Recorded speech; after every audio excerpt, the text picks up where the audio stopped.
ಸ್ನೇಹಿತರೆ, ಮೊದಲು ಈ ಒಂದು ವಿಡಿಯೋನ ನೋಡಿ ನಾನೊಂದು ವಿಡಿಯೋನ ಪ್ಲೇ ಮಾಡ್ತೀನಿ. ಇಲ್ಲಿ ನಾವು ಫೋನ್ಪೇನಲ್ಲಿ ಬ್ಯಾಲೆನ್ಸ್ನ ಚೆಕ್ ಮಾಡಬೇಕು ಅಂದ್ರೆ ಅಥವಾ ಹಣವನ್ನು ವರ್ಗಾವಣೆ ಮಾಡಬೇಕು ಅಂದ್ರೆ ಅಲ್ಲೂ ಕೂಡ ನಾವು ಬಯೋಮೆಟ್ರಿಕ್ನ ಆಕ್ಟಿವೇಟ್ ಮಾಡ್ಕೋಬಹುದು. ಇಲ್ಲಿ ನೋಡ್ತಾ ಇರಬಹುದು ಬಯೋಮೆಟ್ರಿಕ್ನ ನಾನು ಆಕ್ಟಿವೇಟ್ ಮಾಡಿದ್ದೀನಿ. ಬ್ಯಾಲೆನ್ಸ್ನ ಚೆಕ್ ಮಾಡಿ ತೋರಿಸ್ತಾ ಇದ್ದೀನಿ, ನೋಡಬಹುದು ಇಲ್ಲಿ ಬಯೋಮೆಟ್ರಿಕ್ ಮೇಲೆ.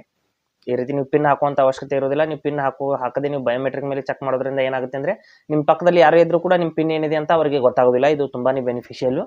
ನೋಡ್ತಾ ಇರಬಹುದು ಈ ರೀತಿ ನಾನು ಬ್ಯಾಲೆನ್ಸ್ ಚೆಕ್ ಮಾಡ್ತಾ ಇದ್ದೀನಿ. ಈ ರೀತಿ ನಾವು ಫೋನ್ ಪೇ ನಲ್ಲಿ ನಾವು ಆಕ್ಟಿವೇಟ್ ಮಾಡ್ಕೋಬಹುದು. UPI ಪಿನ್ ಅನ್ನ ಬದಲಾಗಿ ಒಂದು ಬಯೋಮೆಟ್ರಿಕ್ ನ ಆಕ್ಟಿವೇಟ್ ಮಾಡ್ಕೋಬಹುದು. ಹಣವನ್ನು ವರ್ಗಾವಣೆ ಮಾಡಲು ಆಯ್ತು, ನೀವು ಬ್ಯಾಲೆನ್ಸ್ ಚೆಕ್ ಮಾಡೋದಕ್ಕೂ ಕೂಡ ಆಯ್ತು. ನೀವು ಬಯೋಮೆಟ್ರಿಕ್ ನ ಈಸಿಯಾಗಿ ಆಕ್ಟಿವೇಶನ್ ಮಾಡ್ಕೋಬಹುದು. ಯಾವ ರೀತಿ ಮಾಡ್ಕೋಬಹುದು ಅಂತ ನಾನು ಸಂಪೂರ್ಣವಾಗಿ ಇವತ್ತು ಹೇಳ್ತೀನಿ. ಹಾಗೆ ನಮ್ಮ ಚಾನಲ್ಗೆ ಮೊದಲು ಬಂದಿದ್ದರೆ ದಯವಿಟ್ಟು ನಮ್ಮ ಚಾನಲ್ನ ಸಬ್ಸ್ಕ್ರೈಬ್ ಮಾಡಿ ಮತ್ತು ಪಕ್ಕದಲ್ಲಿರುವಂತಹ ಬೆಲ್ ಐಕಾನ್ ಅನ್ನು ಪ್ರೆಸ್ ಮಾಡಿ ನಮ್ಮ ತಂತ್ರಜ್ಞಾನ ಆಧಾರಿತ ಬೃಹತ್ ಕುಟುಂಬದ ಸದಸ್ಯರಾಗಿ. ಸ್ನೇಹಿತರೆ, ಮೊದಲು ಪ್ಲೇಸ್ಟೋರ್ ನಲ್ಲಿ ಹೋಗಿ ನಿಮ್ಮ ಫೋನ್ ಪೇನ ಅಪ್ಡೇಟ್ ಮಾಡ್ಕೊಳ್ಳಿ. ಅಪ್ಡೇಟ್ ಮಾಡಿದ್ರೆ ಅಪ್ಡೇಟ್ ಮಾಡದೆ ಹೋದ್ರೆ ಕೆಲವು ಬಾರಿ ಈ ಆಪ್ಷನ್ ನಿಮಗೆ ತೋರಿಸದೇ ಇರಬಹುದು. ಅಪ್ಡೇಟ್ ಮಾಡಿದ ನಂತರದಲ್ಲಿ ಯಾವ ರೀತಿ ಪ್ರೋಸೆಸ್ ಇದೆ ಅಂತ ನಾನು ಹೇಳ್ತೀನಿ. ಮೊದಲು ಫೋನ್ ಪೇ ಆ್ಯಪ್ನ ಓಪನ್ ಮಾಡ್ಕೊಳ್ಳೋಣ. ಓಪನ್ ಮಾಡಿದ ನಂತರದಲ್ಲಿ ಇಲ್ಲಿ ಮೇಲ್ಗಡೆ ಪ್ರೊಫೈಲ್ ಫೋಟೋ ಮೇಲೆ ಕ್ಲಿಕ್ ಮಾಡ್ಕೋಬೇಕು. ಮೇಲ್ಗಡೆ ಪ್ರೊಫೈಲ್ ಫೋಟೋ ಮೇಲೆ ಕ್ಲಿಕ್ ಮಾಡಿದ ನಂತರದಲ್ಲಿ ಇಲ್ಲಿ ಸ್ವಲ್ಪ ಕೆಳಗಡೆ ಮ್ಯಾನೇಜ್ ಪೇಮೆಂಟ್ಸ್ ಅಂತ ಒಂದು ಆಪ್ಷನ್ ಬರುತ್ತೆ, ಅಲ್ಲಿ ಕ್ಲಿಕ್ ಮಾಡ್ಕೊಳ್ಳಿ. ಮ್ಯಾನೇಜ್ ಪೇಮೆಂಟ್ಸ್ ಅಂತ ಇಲ್ಲಿದೆ ನೋಡಿ. ನಮ್ಮ ಒಂದು QR ಕೋಡ್ ಇರುತ್ತಲ್ಲ, ಅದ್ರ ಕೆಳಗಡೆನೆ ಮ್ಯಾನೇಜ್ ಪೇಮೆಂಟ್ಸ್ ಅಂತ ಆಪ್ಷನ್ ಇರುತ್ತೆ, ಅಲ್ಲಿ ಕ್ಲಿಕ್ ಮಾಡ್ಕೊಳ್ಳೋಣ.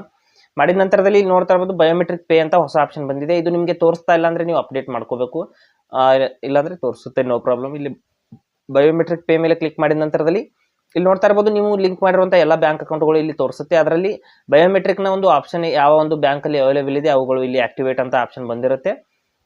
ಆಕ್ಟಿವೇಟ್ ಆಪ್ಷನ್ ಮೇಲೆ ನೀವು ಕ್ಲಿಕ್ ಮಾಡಿಬಿಟ್ಟು ಅದನ್ನ ಆಕ್ಟಿವೇಟ್ ಮಾಡ್ಕೋಬೇಕಾಗುತ್ತೆ. ಇಲ್ಲಿ ನೋಡ್ತಾ ಇರ್ಬೋದು SBI ನ ಒಂದು ಅಕೌಂಟ್ಗೆ ರಿಆಕ್ಟಿವೇಟ್ ಅಂತ ಬರ್ತಾ ಇದೆ. ಅಂದ್ರೆ ನಾನು ಆಲ್ರೆಡಿ ಒಂದ್ಸಾರಿ ಆಕ್ಟಿವೇಟ್ ಮಾಡಿದ್ದೆ, ಆಕ್ಟಿವೇಟ್ ಮಾಡಿ ಮರಳಿ ನಾನು ಡಿಆಕ್ಟಿವೇಟ್ ಮಾಡಿದ್ದೆ, ಅದಕ್ಕಾಗಿ ಇಲ್ಲಿ ರಿಆಕ್ಟಿವೇಟ್ ಅಂತ ಬರ್ತಾ ಇದೆ.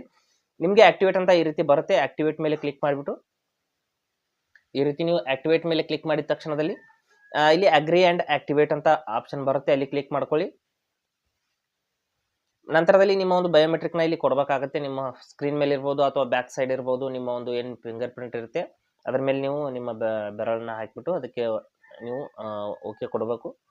ಬಟ್ ನಂತರದಲ್ಲಿ biometric payments activated up to 5000 ಅಂದ್ರೆ 5000 ರೂಪಾಯಿವರೆಗೆ ನೀವು ಬಯೋಮೆಟ್ರಿಕ್ ಮೂಲಕ ಪೇಮೆಂಟ್ ಮಾಡಬಹುದು ಅಂತ ಬರ್ತಾ ಇದೆ. ಇಲ್ಲಿ ಗಾಟ್ ಇಟ್ ಅಂತ ಕ್ಲಿಕ್ ಮಾಡ್ಕೊಳ್ಳೋಣ.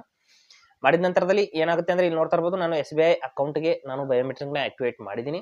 ಮಾಡಿದ ನಂತರದಲ್ಲಿ ನಾನು ಬ್ಯಾಲೆನ್ಸ್ ನ ಚೆಕ್ ಮಾಡಬೇಕಾದ್ರೆ ಇನ್ನು ನಾನು UPI ಪಿನ್ ಅನ್ನ ಹಾಕುವಂತ ಅವಶ್ಯಕತೆ ಇರೋದಿಲ್ಲ. ಕೇವಲ ನಾನು ನನ್ನ ಒಂದು ಬಯೋಮೆಟ್ರಿಕ್ ಮೂಲಕ ಬ್ಯಾಲೆನ್ಸ್ ನ ಚೆಕ್ ಮಾಡಬಹುದು. ಇಲ್ಲಿ ನೋಡ್ತಾ ಇರಬಹುದು ನಾನು ಕೇವಲ ಬಯೋಮೆಟ್ರಿಕ್ ನ ಕ್ಲಿಕ್ ಮಾಡಿದ ತಕ್ಷಣದಲ್ಲಿ ನನ್ನ ಬ್ಯಾಲೆನ್ಸ್ ಅನ್ನೋದು ಶೋ ಆಗ್ತಾ ಇದೆ. ಈ ರೀತಿ ನಾವು ನಮ್ಮ ಒಂದು ಬಯೋಮೆಟ್ರಿಕ್ ಮೂಲಕ ನಾವು ಫೋನ್ ಪೇ ನಲ್ಲಿ ಟ್ರಾನ್ಸಾಕ್ಷನ್ಸ್ ಗಳನ್ನ ಆಕ್ಟಿವೇಟ್ ಮಾಡ್ಕೋಬಹುದು. ಹಾಗೆ ಸ್ನೇಹಿತರೆ, ಕೊಟ್ಟಿರೋ ಮಾಹಿತಿ ಸಂಪೂರ್ಣ ಮತ್ತು ನಿರೂಪಣೆ ಮಾಡಿದ ಶೈಲಿ ಉತ್ತಮ ಅಂತ ಅನಿಸಿದ್ರೆ ವಿಡಿಯೋನ ಲೈಕ್ ಮಾಡಿ ಮತ್ತು ನಿಮ್ಮ ಸ್ನೇಹಿತರಿಗೂ ಕೂಡ ಶೇರ್ ಮಾಡಿ. ಹಾಗೆ ಇದ್ರ ಬಗ್ಗೆ ಸಮಸ್ಯೆಗಳು ಡೌಟ್ಗಳಿದ್ರೆ ಕಮೆಂಟ್ ಅಲ್ಲಿ ಅವಶ್ಯವಾಗಿ ತಿಳಿಸಿ. ಮುಂದಿನ ವಿಡಿಯೋದಲ್ಲಿ ಮತ್ತೊಂದು ಹೊಸ ವಿಷಯದೊಂದಿಗೆ ಇರ್ತೀನಿ, ಮುಂದೆ ಬರ್ತೀವಿ. ಅಲ್ಲಿವರೆಗೂ ಟೇಕ್ ಕೇರ್.